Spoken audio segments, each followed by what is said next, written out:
Selamat pagi orang-orang yang dibatalkan nasabnya, tapi sekali penggugat diundang di rumahnya dianggap pengecut dan gak ilmiah. Padahal seharusnya yang datang di sini itu kan orang yang sejak dulu 2 tahun terakhir bicara tentang tesis, tapi saya belum pernah sekalipun melihat apa yang diucapkan sebagai tesis diuji dalam sidang yang lebih akademik.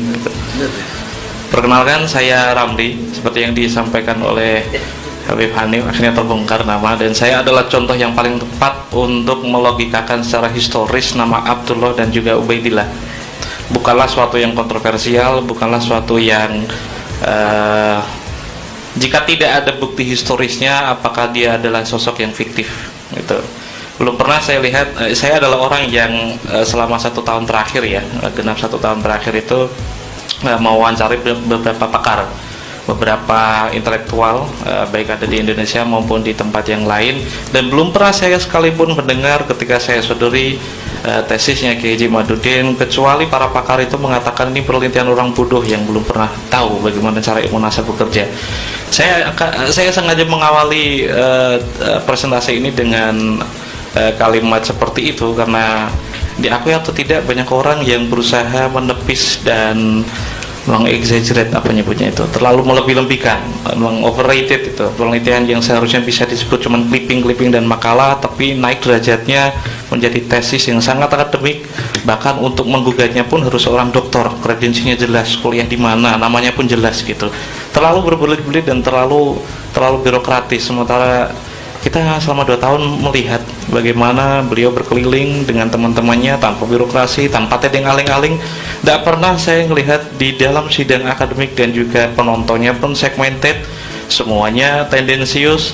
Tapi ya sayangnya beliau tidak hadir di sini untuk melihat apakah beliau serius tentang keseriusannya dengan ilmu pengetahuan, apakah beliau berani untuk bicara secara adil di depan orang yang berilmu. Ada Habib Hanif, ada yang sering disebut berkali-kali oleh Mas Sugeng, yaitu Aventador, namanya Muhammad Assegaf, Mas Sugeng.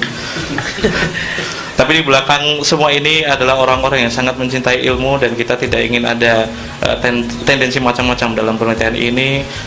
Saya berusaha, ini jadi klimaks dari cekcok 2 tahun terakhir karena melelahkan. Terlalu banyak framing, terlalu banyak insinuasi, terlalu banyak, aku nyebutnya terlalu fasis gitu.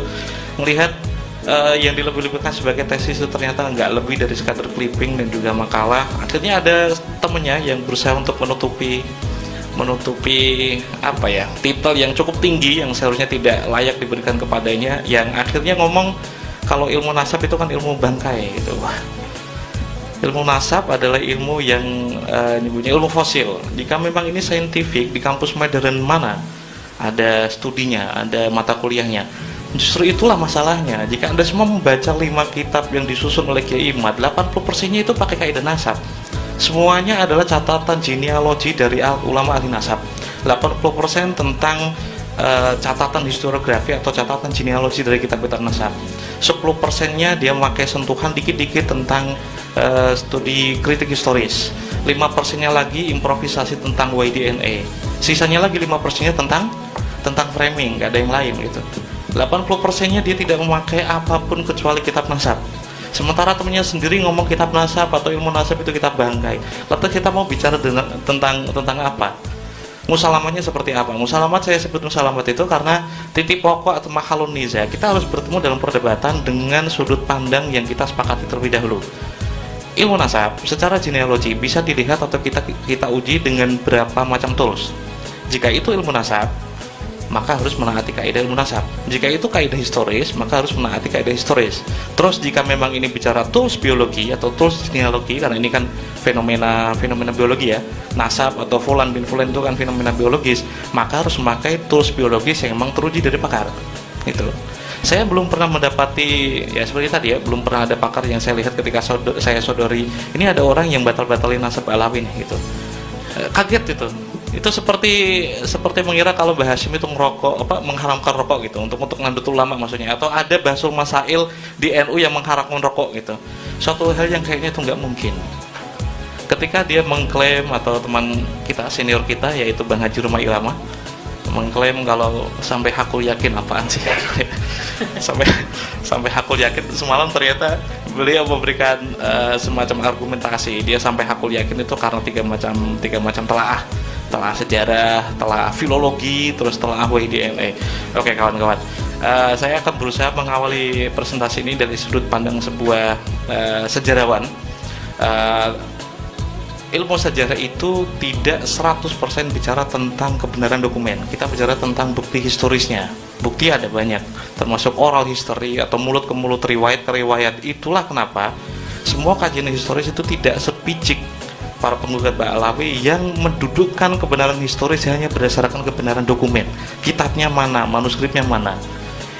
Jika itu yang kita pakai, maka Imam Bukhari, Sahih Muslim, dan juga Sahih yang lain kita pelangi yang jaraknya itu 150 tahun atau mungkin 2 abad lebih dari baginda Nabi akan kita batalkan. Ilmu sejarah tidak sepicik itu. Jika itu yang kita pakai, maka kita akan berpikir secara bengkok. Semua cerita di masa lalu akan tidak berguna dan tidak ada artinya. Nah, itulah yang disebut dengan kritik histori, dan begitulah cara kerja seorang sejarawan.